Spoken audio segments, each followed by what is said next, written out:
Device therapy in heart failure management.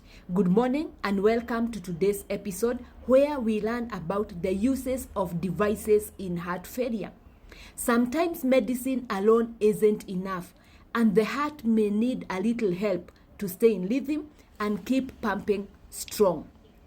In those cases, medicines form the basis or backbone of heart failure management. We have learned about the 4 pillars, but some patients may benefit from special cardiac devices that support the heart's function. They prevent dangerous rhythms and improve quality of life.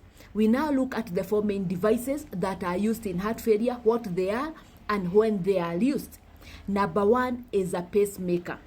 A pacemaker is a small device that is placed on your chest and has wires connecting to the heart, what we call leads.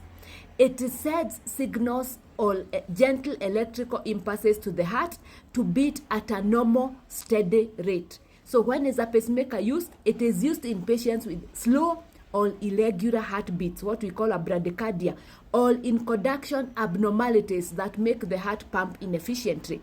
This is sometimes seen in heart failure with electrical delays.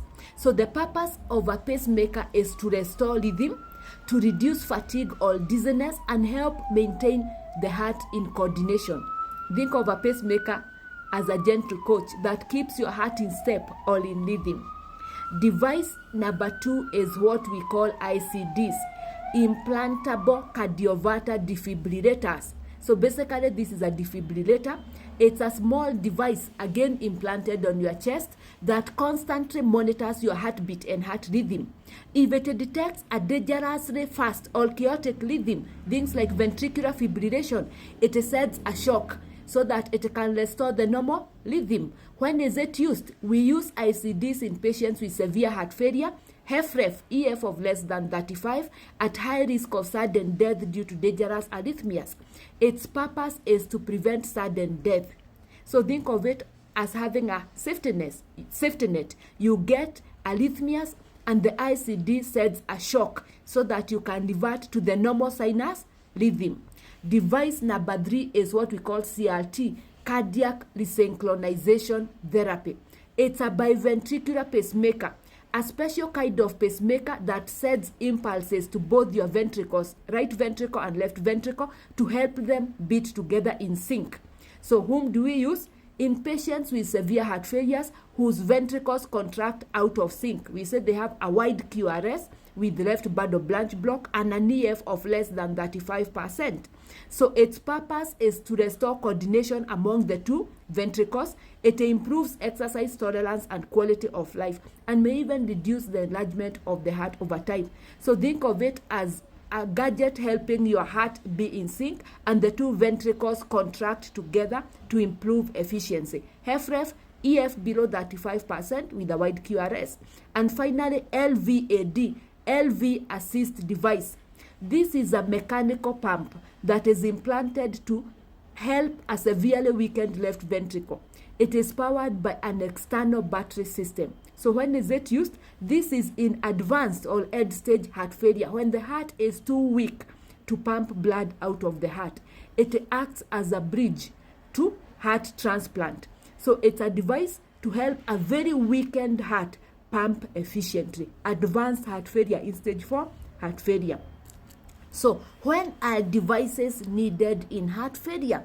So your doctor may assess you and consider if you need any of the devices. Some of the instances is if you have severe worsening heart failure, despite optimal medication, despite the pillars, the heart failure is worsening, advanced heart failure. If your heart rhythm is irregular, arrhythmias. If your pumping function, your EF is very weak, or you have had cardiac arrest due to the arrhythmias.